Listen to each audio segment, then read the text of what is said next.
Get ready for brown gravy. Oh, taste and see, there's a word for you and me. For brown gravy. Serving the uncompromising truth makes us truly free. For brown gravy. Open your heart, your mind, your soul, he'll make you whole. For brown gravy. Preaching with power. It's the relevant leadership strategist. Are you ready for brown gravy?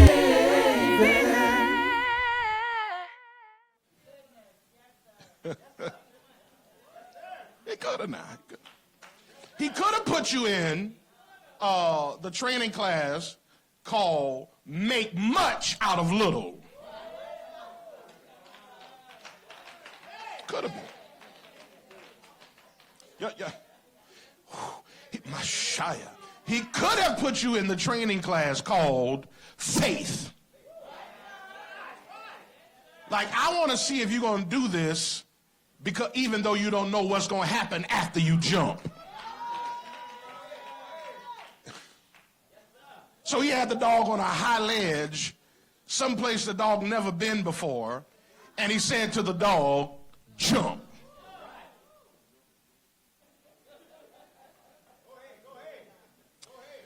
Maybe he's had you in the training class called Be Still. And you always know when you're in the class called Be Still when you don't want to.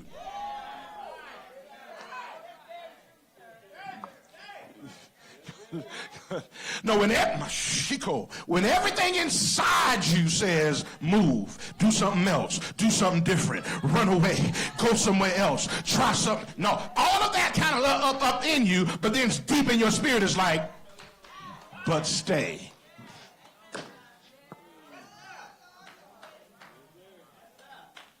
Oh, I know that trial.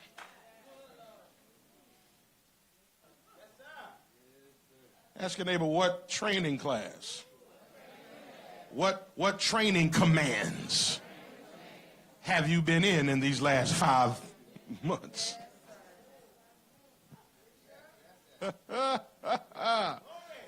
Yeah. You could have been in a training class called Heal. Now, I know the heal that he was telling that dog has nothing to do with the heal you may need, but I'm wondering.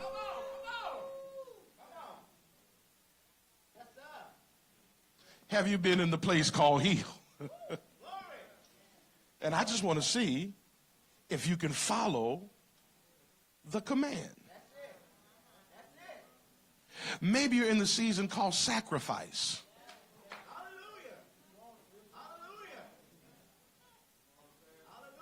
But in seasons of sacrifice, you're trying to make that season consumer. So you're more hungry now, y'all ain't talking, oh, God of mercy, than you've ever been when you're actually supposed to be in the season of not eating.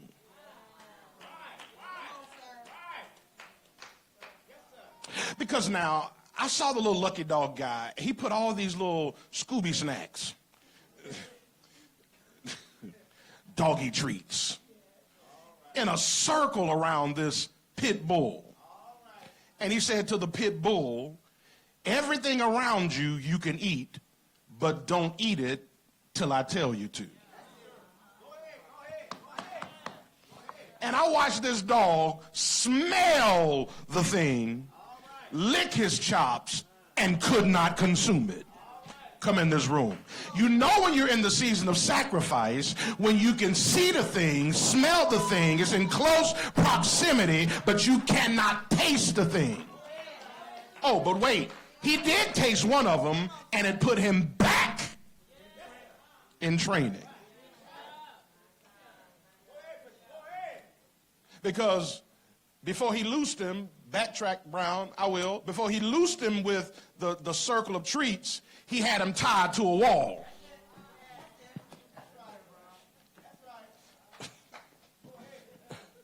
And he put the treats right out in front of him. And the dog went as far as it could go and stopped because of a restraint. because it didn't have enough restraint in itself yet to resist the temptation to wait instead of eat. Y'all, no. See, some of you all don't realize that every blessing is not for you to consume. Y'all not in here. I'm trying to condition you. I'm trying to condition you that every blessing is not for you to consume. Sometimes God puts blessings in front of you to see if you have the restraint to wait for what I actually told you, not these little kibbles and bits that's in front of you.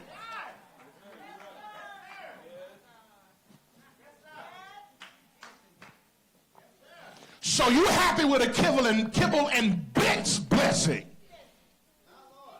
When God said, I had a whole bowl for you. If I could teach you how not to touch, even though you want to. How not to eat, even though you want to. How not to consume, even though you want to. To put your desires in check. To walk by faith, not by sight. To let you be led by the Spirit, not by your flesh. Ask your neighbor, what training class are you in?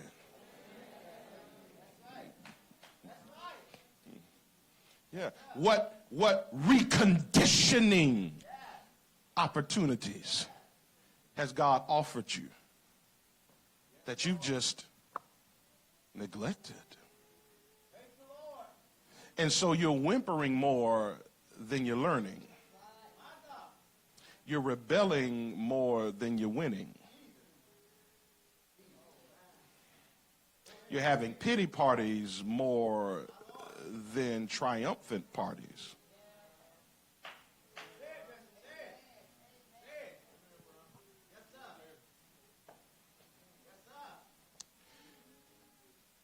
No. So Robert, he put the pit in training to recondition it. Because up to that point, all it knew was stray dog rules.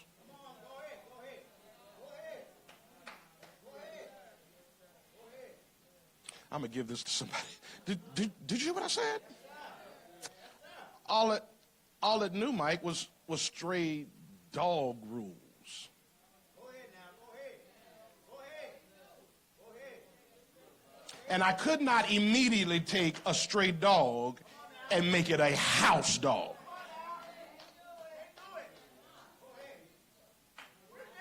I couldn't immediately take this untrained dog and put it in a scenario that takes training. I could not give the blessing over yet until you're able to uphold the blessing. Y'all not in the room. Until you're conditioned not to lose everything I gave you. I wish I had some help in the room. When I was growing up, I got in a car accident. That car accident afforded me a good bit of money, or at least it was a good bit of money back then. I was so young and immature. If I was older with the mind I got now, man, I would have made that thing flip 1,000 times the right way. I would have invested in IRAs. I would have had a couple of stocks. Y'all not talking, because I had enough money for it to be that way. But because I was so immature, I took an instructed blessing with uninstructed emotions and blew it.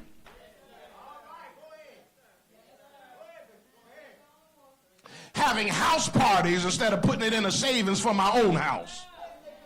Oh, shh.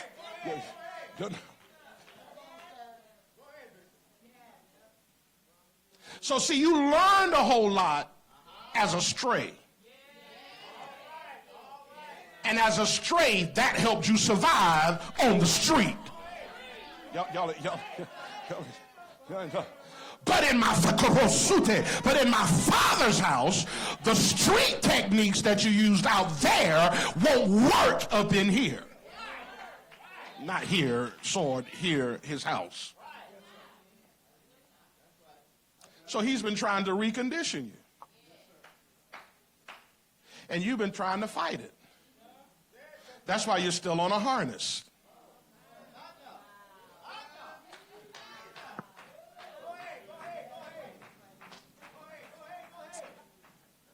He can't let you go but so far.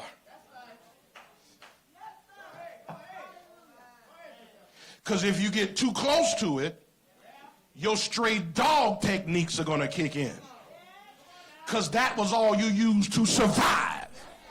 But God is not interested in you surviving any longer. He's interested in you thriving from this point on. But you cannot use thriving techniques, surviving techniques in a thriving environment. They don't mix, so I keep you locked up, and I can only let you go but so far, and you think a devil has you held, and maybe it's your God.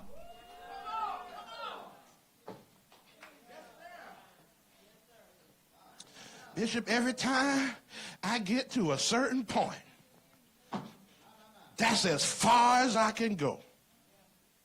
I feel like I'm drugged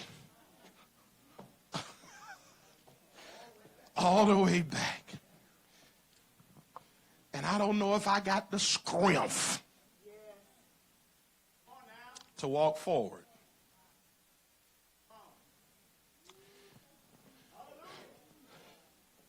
One of the hardest things to do is to unlearn a learned behavior.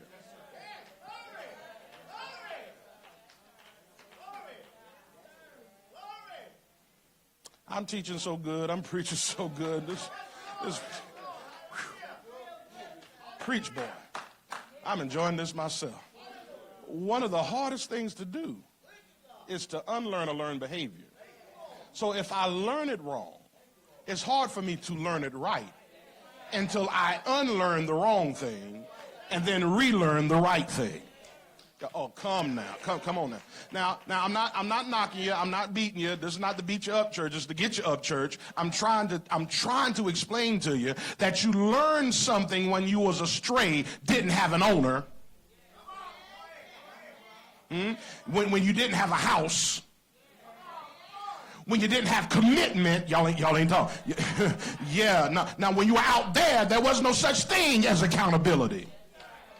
I wish I had some help in the room. You came when you wanna, you went when you wanna. Y'all ain't talking. You ate wherever you wanted to eat. So if it was a trash can, you went in there. If it was somebody's backyard, you went in there. There were no rules.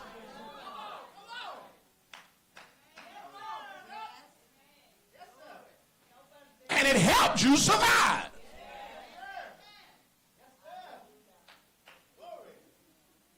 So now when accountability comes, you're like, what is this?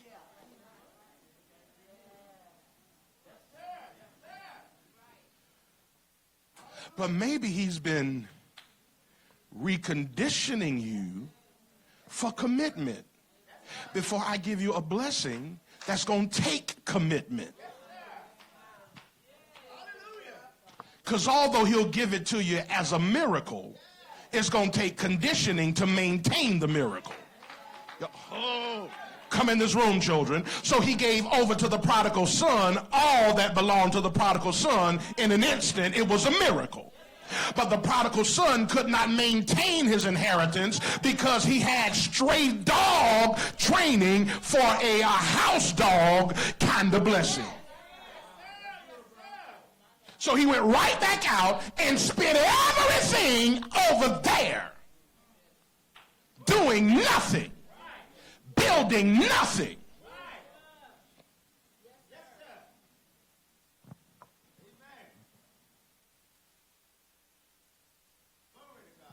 What you need a new car for now?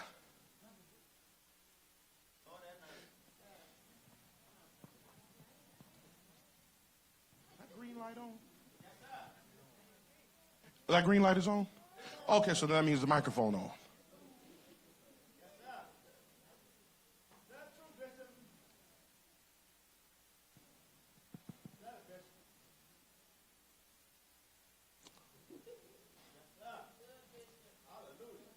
Here's what I said. God, like, who? You're like, I want this one. I'm getting to see myself. I said, maybe God is training you in accountability, to be dedicated to something, so that when I give you the blessing, that level of dedication is going to take to keep that.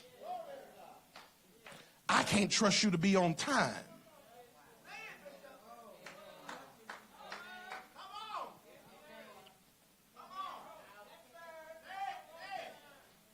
I knew Bishop was going to say that. Well, I mean, that's called straight dog mentality.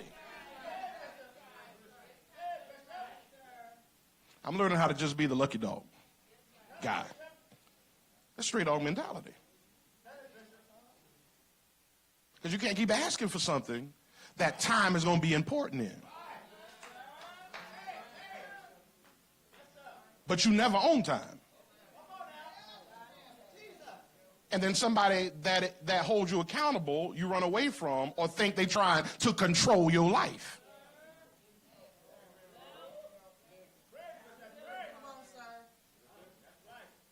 He's trying to, oh God, I hope you hear what I'm trying to say, that you might be your own holdup. Your appetite and your former training is your handcuffs.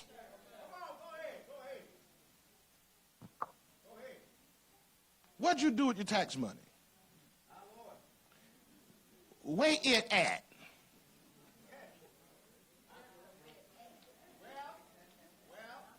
I said where is it? Where it at?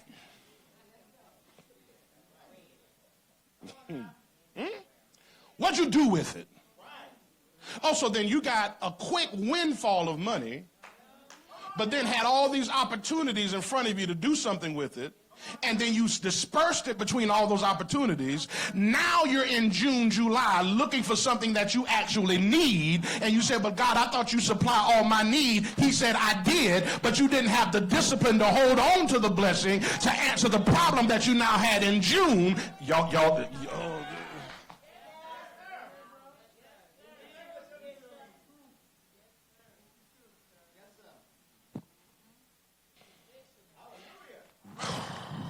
Shout reconditioning. I think that's what I'm going to call it next Sunday. Because that's what's happening, ladies and gentlemen. We're being reconditioned. If you never had an owner, how do you treat an owner? If you never had a treat a pastor. If you never had a wife, how do you treat them? So you got to be reconditioned because you learned something wrong. If you never had a church that was actually a ministry, how do you treat that? Wait, if you never had a job that had major implications upon it, how do you come in this room? And so then there's reconditioning that has to happen, that has to take place. And so, as I close, I'm wondering what has been the room that you found yourself in of reconditioning. Because every room, hear me now, God placed strictly, simply for your conditioning purposes. So you got a phone call. How you going to handle the phone call?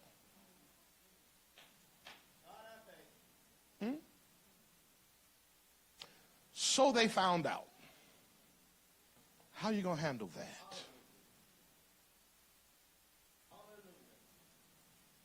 So you quit. How you going to get back up? So you gave up. How you going to get back in?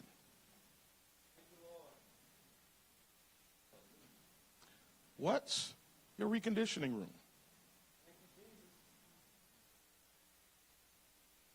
Or are you still functioning in survival mode in a place that you're supposed to be thriving.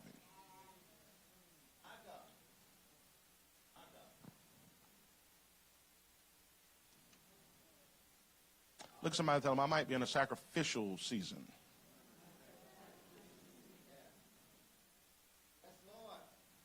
Look at somebody else, tell them, I might be in a reaping season.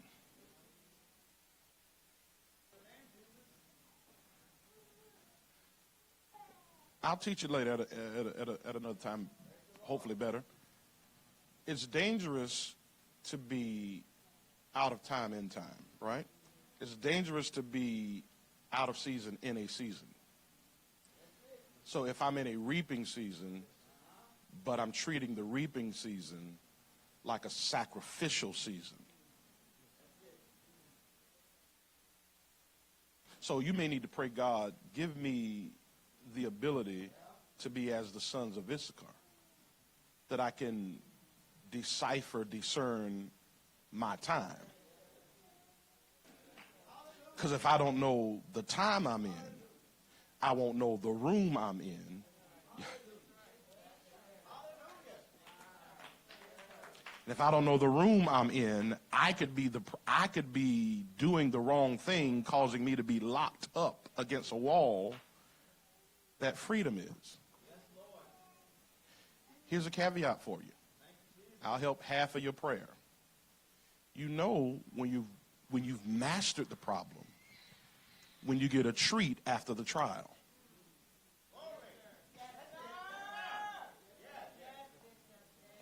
So when the dog sat down, the guy said, good, good, good, and put a treat in his mouth. He didn't have to run for the treat. The treat was given to him. So when you start getting stuff given to you, you've mastered that. Oh, God.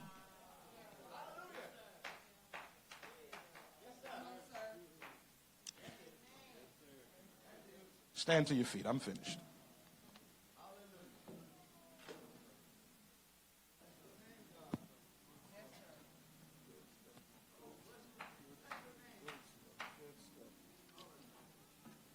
Conditioning, or better stated, reconditioning.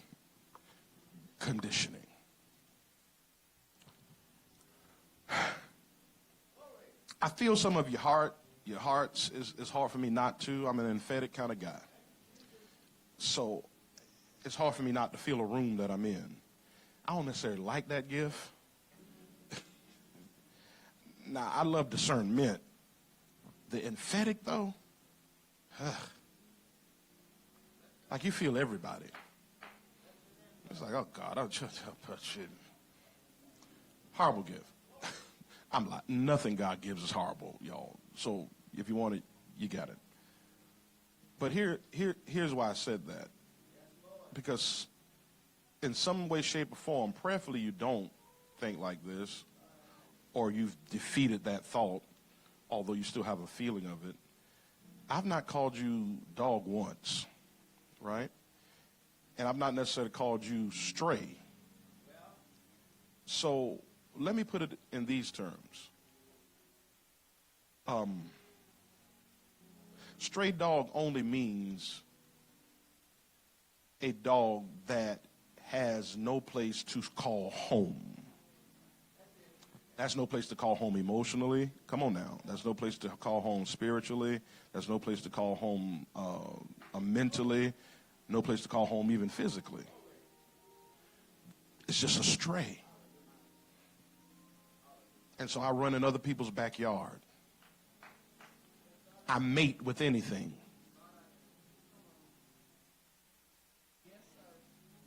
Those stray dogs mate with anything. And they create what we call mutts. And some of us have been mating with just anything. You've been sleeping with whatever you could to survive. I ain't talking about physical either, so pull yourself out of that too. And some of y'all have been physical, but I'm not talking about physical. Not y'all, people who might look like you. Ooh, so I'm going to grab that idea and I'm going to sleep with it.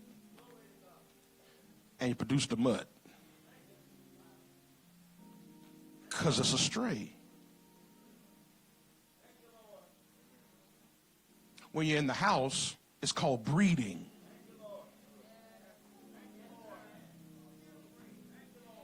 So I'm able to mate with something of my kind and my breed and my caliber. Y'all not. And you're trying to make stray ideas function in a breeding environment.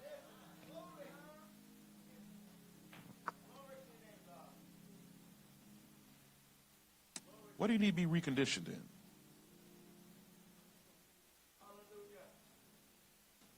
in? This has been a heavy week for me, Jordan, because I've been having to be reconditioned in some things. Yeah, right when you think you got it, he show you, here's another room.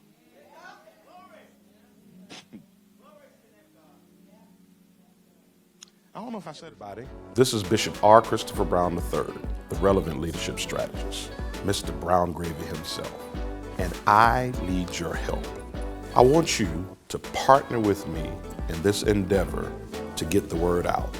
Hear me. The gospel is free, but to get that out takes money and it takes resources.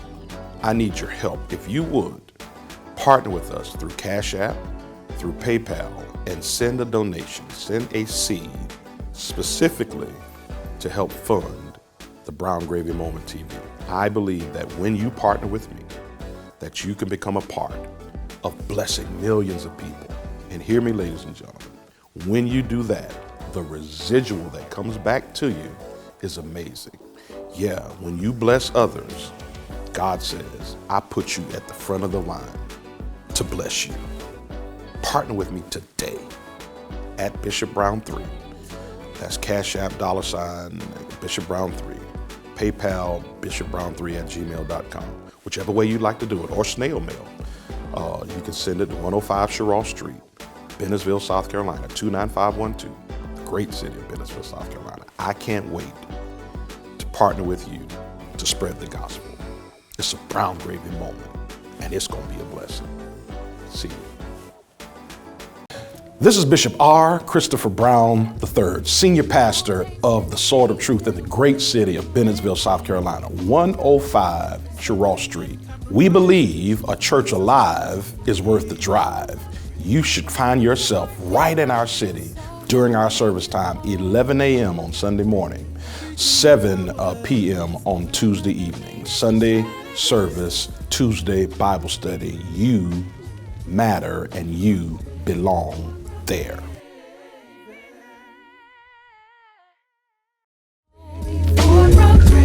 Preaching with power. It's the relevant leadership strategist.